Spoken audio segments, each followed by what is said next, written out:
Hello viewer, आज की कहानी है सोने का अंडा। कहानी सुनने से पहले हमारे चैनल को सब्सक्राइब कर दे ताकि मैं आगे भी आप लोग के लिए नई नई कहानियां लेकर आती रहूं। धन्यवाद। कहानी स्टार्ट करते हैं। बहुत पहले की बात है। एक गांव में अली नाम का एक व्यक्ति रहता था। उसके माँ बाप बचपन में ही गुजर चुके थे। वह खेतों में काम करके अपना गुजारा बड़ी मुश्किल से करता था। उसके पास एक मुर्गी थी जो उसको रोज एक अंडा देती थी।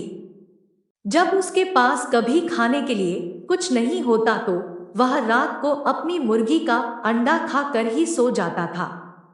उसके पड़ोस में एक बासा नाम का एक व्यक्ति रहता था जो कि सही व्यक्ति नहीं था। जब उसने देखा कि अली अपना गुजारा सही से कर रहा है तो उसने एक दिन अली की मुर्गी चुरा ली जब अली घर पर नहीं था।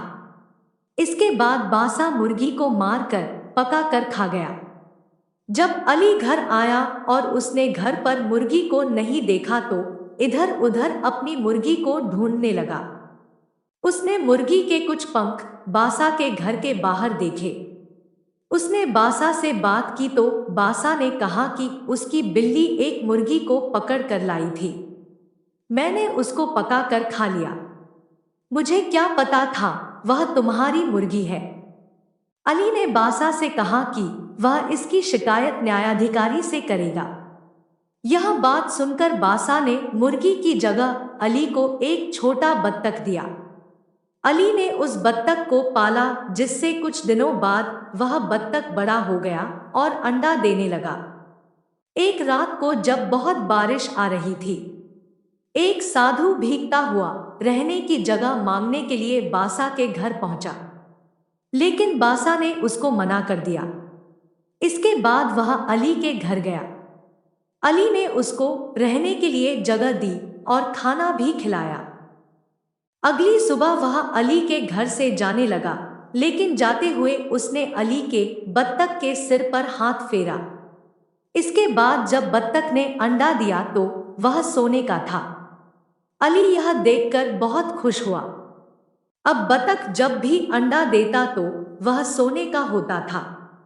सोने के अंडे को बेचकर अली की सारी गरीबी दूर हो गई, लेकिन फिर भी वह साधारण जिंदगी ही जीता था। एक दिन बासा ने बत्तख को सोने का अंडा देते हुए देख लिया और वह न्यायाधिकारी के पास गया। वह न्यायाधिकारी से बोला कि अली ने कल मेरा बत्तख चुरा लिया है। जब न्याय अधिकारी ने अली से पूछा तो उसने सारी बात बताई कि किस तरह बासा ने ही उसको बत्तख दिया था। न्यायाधिकारी ने कहा कि मैं कल इसका फैसला करूंगा कि बत्तख किसको मिलेगा। बत्तख ने रोज की तरह न्यायाधिकारी के पास भी सोने का अंडा दिया। अगले दिन न्यायाधिकारी ने दोनों को सामान्य अंडा दिखाया और कहा कि यह कल तुम्हारे बत्तख ने दिया है। अलग पूछने पर अली ने न्यायाधिकारी को सच बताया कि उसकी बत्तख सोने का अंडा देती थी, जबकि बासा ने कहा कि उसकी बत्तख सामान्य अंडा देती है। न्यायाधिकारी ने एक नया बत्तख लेकर बासा को दे दिया और अली को सोने का अंडा देने वाली बत्तख दी। अली दोबारा सोने का अंडा देने वाली बत्तख पाकर खुश हुआ। हेलो मित्रों, इस कहानी से सीख मिलती है कि हमें कभी भी लालच नहीं करना चाहिए और दूसरों को देखकर ईर्ष्या नहीं करनी चाहिए।